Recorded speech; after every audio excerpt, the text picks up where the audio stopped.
Hi everyone, it's Trace here, the humorous tutor, and in today's video we're going to be having a chat about some anatomical terminology pertaining to directions and planes of the body.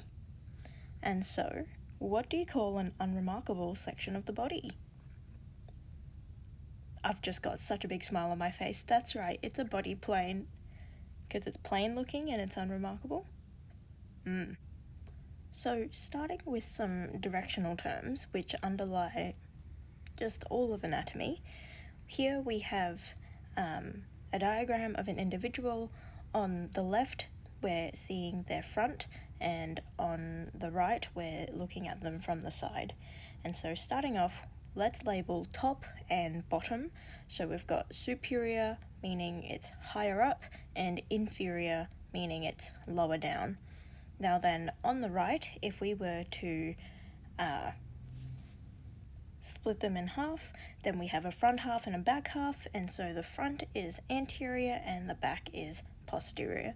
And therefore, on the left, we are actually looking at an anterior view of this diagram. In bipedal animals, such as humans, so we walk on two legs, anterior and posterior are also interchangeable with ventral and dorsal.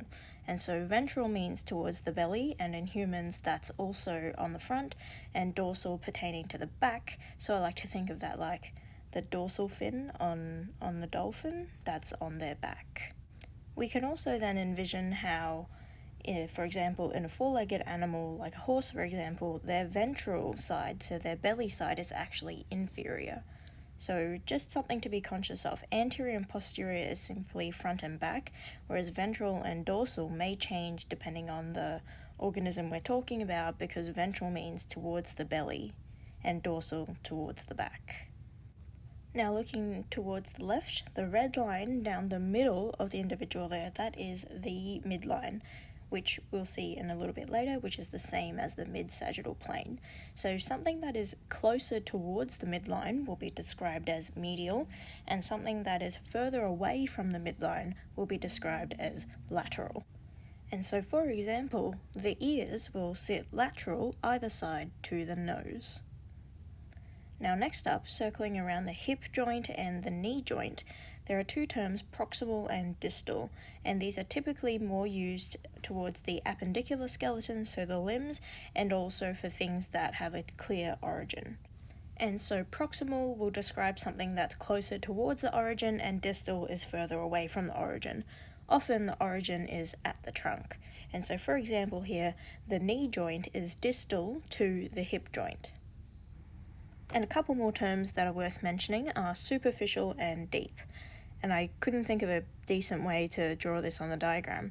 And so superficial and deep are opposites to each other, whereby superficial describing closer towards the surface or the skin, whereas deep is closer towards the inside of the body. Before we move on to planes of the body, it's important to remember that the directional terms that we've just gone through describe directions in the anatomical position, and that's what we see on the left there.